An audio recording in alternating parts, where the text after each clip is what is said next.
Yes, K M ഷാജഹാന്റെ വീട്ടിൽ police പരിശോധന നടത്തുകയാണ്. തിരുവനന്തപുരത്തെ വീട്ടിലാണ് പരിശോധന.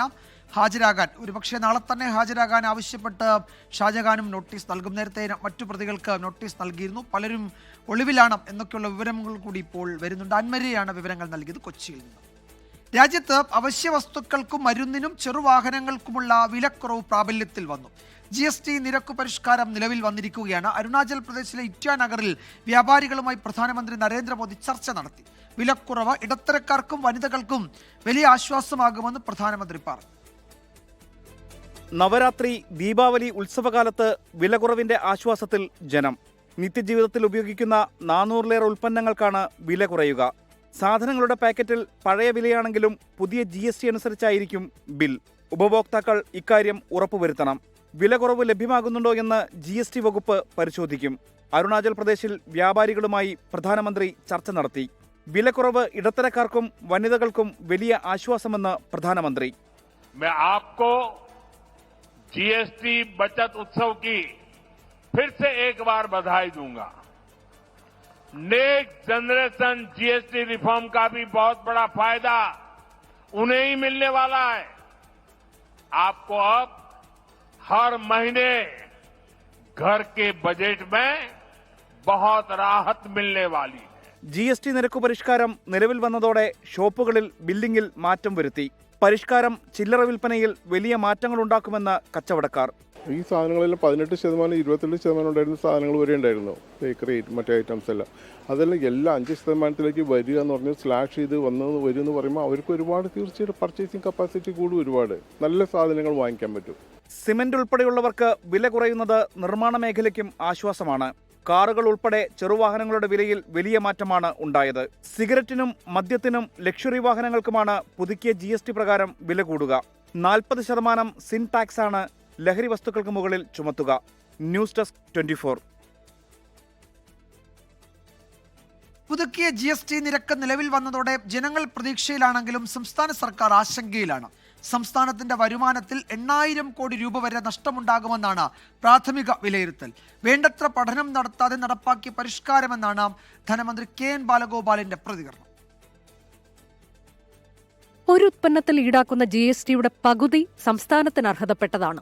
അതായത് 28% GST ഈടാക്കിയാൽ അതിൽ പകുതി 14% നികുതി സംസ്ഥാനത്തിന് ലഭിക്കും. എന്നാൽ പുതുക്കിയ നിരക്ക് പ്രകാരം മുൻപ് 28% വരെ ഈടാക്കിയിരുന്ന GST 18%, 5%, 0% കുറയും.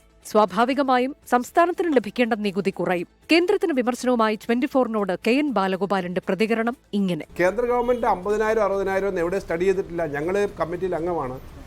എവിടെ സ്റ്റഡി ചെയ്ത റിപ്പോർട്ടില്ല, ഒന്നുമില്ല. ഏറ്റവും മിനിമം 2 ലക്ഷം കോടിയെങ്കിലും നഷ്ടം വരുമെന്നാണ് ചില പണ്ഡിതന്മാർ, സാമ്പത്തിക രംഗത്ത് ഈ മേഖലയെ ബന്ധപ്പെട്ടവർ പറയുന്നത്. ഒരു പഠനവും ഇല്ലാതെ നമ്മുടെ നോട്ട് നിരോധനത്തിന്റെ സമയത്ത് അനൗൺസ് ചെയ്തതുപോലെ അനൗൺസ്മെന്റാണ് വന്നത്. പ്രധാനമന്ത്രി പ്രഖ്യാപിക്കുന്നത് നടപ്പാക്കുന്ന സംവിധാനമായി GST കൗൺസിൽ മാറിയെന്ന് മന്ത്രി P രാജീവ് കുറ്റപ്പെടുത്തി. പ്രധാനമന്ത്രി പ്രഖ്യാപിക്കുന്നത് എൻഡോഴ്സ് ചെയ്യുന്ന സംവിധാനമായിട്ട് GST കൗൺസിൽ മാറിയിരിക്കുന്നു. നികുതി എങ്ങനെ ജനങ്ങൾക്ക് ആശ്വാസം നൽകുന്നത് പറയുമ്പോൾ തന്നെ സംസ്ഥാനങ്ങൾക്ക് ഉണ്ടാകുന്ന വരുമാന നഷ്ടം അത് നികത്തുന്നതിനുള്ള നടപടികളൊന്നും സ്വീകരിച്ചിട്ടില്ല എന്നതാണ് ഏറ്റവും പ്രധാനമായിട്ടും കാണേണ്ടത്. Gulati institute of finance and taxation സംസ്ഥാന സർക്കാരിന് വേണ്ടി നടത്തിയ പഠനത്തിൽ 7803 കോടി രൂപയുടെ നഷ്ടമാണ് മുന്നിൽ കാണുന്നത്.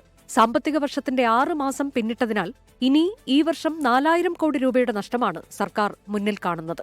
ഈ വരുമാനം ഉൾപ്പെടെ കണക്കാക്കിയാണ് സർക്കാർ ബജറ്റ് തയ്യാറാക്കിയത്. ബജറ്റ് ഉൾപ്പെടെ തകിടം മറിയുമെന്നാണ് ആശങ്ക. 24 തിരുവനന്തപുരം.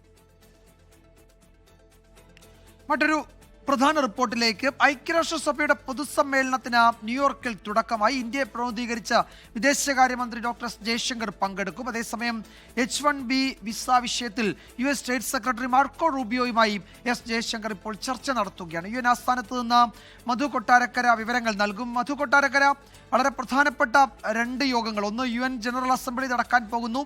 മാർക്കോ റൂബിയോയുമായി ഇപ്പോൾ എസ് ജയശങ്കർ ചർച്ച നടക്കുന്നു. ഈ ജയശങ്കർ റൂബിയോ കൂടിക്കാഴ്ച ഇന്ത്യയെ സംബന്ധിച്ച് വളരെ പ്രധാനപ്പെട്ടതാണ്. എന്തൊക്കെയാണ് ന്യൂയോർക്കിൽ നിന്ന് ഈ ഘട്ടത്തിൽ നൽകാൻ കഴിയുന്ന മറ്റു വിവരങ്ങൾ? വിജയകുമാർ, അല്പസമയം മുമ്പാണ് ഐക്യരാഷ്ട്രസഭയുടെ 80ാമത് ജനറൽ അസംബ്ലി ആരംഭിച്ചത്. സമാധാനം, വികസനം, മനുഷ്യാവകാശം എന്ന മുദ്രാവാക്യം ഉയർത്തിയാണ് ഈ 80-ാം വാർഷിക ആഘോഷങ്ങൾക്ക് അവർ തുടക്കമിട്ടത്. ലോകമെമ്പാടുമുള്ള നിരവധി മാധ്യമപ്രവർത്തകർ ഇത് റിപ്പോർട്ട് ചെയ്യാനായിട്ട് എത്തിയിട്ടുണ്ട്. ഇന്ത്യയിൽ നിന്ന് എസ് ജയശങ്കർ ആയിരിക്കും നമ്മളുടെ ഇന്ത്യൻ സംഘത്തെ പ്രതിനിധീകരിക്കുന്നത്. പക്ഷേ ഐക്യരാഷ്ട്ര സഭാ സമ്മേളനത്തോടനുബന്ധിച്ച് നിരവധി ഉഭയകക്ഷി ചർച്ചകൾ ഐക്യരാഷ്ട്ര സഭാ ഹെഡ്ക്വാർട്ടേഴ്സിന്റെ അപ്പുറത്തുള്ള പല കെട്ടിടങ്ങളിലും മറ്റ് രാജ്യങ്ങളുടെ ആസ്ഥാനങ്ങളിലും നടക്കുന്നുണ്ട്. ഇവിടെ പ്രധാനമായിട്ടും നേരത്തെ വിജയകുമാർ സൂചിപ്പിച്ചതുപോലെ പാലസ്തീൻ സ്റ്റേറ്റുമായി ബന്ധപ്പെട്ടുള്ള ഒരു പ്രമേയം ഉച്ച കഴിഞ്ഞ് ജനറൽ അസംബ്ലിയിൽ വരുന്നുണ്ട്. ഈ ഐക്യരാഷ്ട്ര സഭയിൽ ഏറ്റവും ഉയരത്തിൽ കേൾക്കുന്നത് പാലസ്തീന് വേണ്ടിയുള്ള ശബ്ദമായിരിക്കുമെന്ന് ഏറെക്കുറെ ഉറപ്പായിട്ടുണ്ട്. സൗദി അറേബ്യയും അതുപോലെ ഫ്രാൻസും കൂടെ കൊണ്ടുവരുന്ന ഒരു പ്രമേയമായിരിക്കും പാലസ്തീൻ സെപ്പറേറ്റ് സ്റ്റേറ്റ് വേണോ എന്നുള്ളൊരു ചോദ്യം ഉയർത്തിക്കൊണ്ട് ജനറൽ അസംബ്ലിയിൽ കൊണ്ടുവരിക. UN ഇസ്രയേലിന്റെ അംബാസിഡർ അദ്ദേഹം അല്പസമയം മുമ്പ് ഇതിനോട് പ്രതികരിച്ചിട്ടുണ്ട്. ഐക്യരാഷ്ട്ര സഭ വെറും ഒരു സർക്കസായി മാറിയിരിക്കുക എന്നാണ് ഡാനി ജാനോൺ പറഞ്ഞിരിക്കുന്നത്. നാളെയാണ് US പ്രസിഡന്റ് ഡൊണാൾഡ് ട്രംപ് ഐക്യരാഷ്ട്ര സഭയെ അമേരിക്കയെ പ്രതിനിധീകരിച്ച് ഐക്യരാഷ്ട്ര അസംബ്ലിയിൽ സംസാരിക്കുക. എസ് ജയശങ്കറും US സ്റ്റേറ്റ് സെക്രട്ടറി മാർക്കോ റൂബിയോയുമായിട്ടുള്ള ഉഭയകക്ഷി ചർച്ചകൾ ഒരു വശത്ത് നടക്കുന്നുണ്ട്. ഇന്ത്യയുടെ താരിഫും അതുപോലെ H-1B വിസയിലെ ഉയർന്ന അപേക്ഷാ ഫീസും ഒക്കെ ഈ ചർച്ചകളിൽ വരുമെന്നാണ് പ്രതീക്ഷിക്കുന്നത്. വിജയകുമാർ. ലോകത്തെവിടെയായാലും ഏത് സമയത്തും 24 വാർത്തകളും ഓഗ്മെന്റഡ് റിയാലിറ്റി പാക്കേജുകളും എക്സ്പ്ലെയിനറുകളും വിശദമായി കാണാൻ ഞങ്ങളുടെ YouTube ചാനൽ നിങ്ങൾക്ക് സബ്സ്ക്രൈബ് ചെയ്യാം.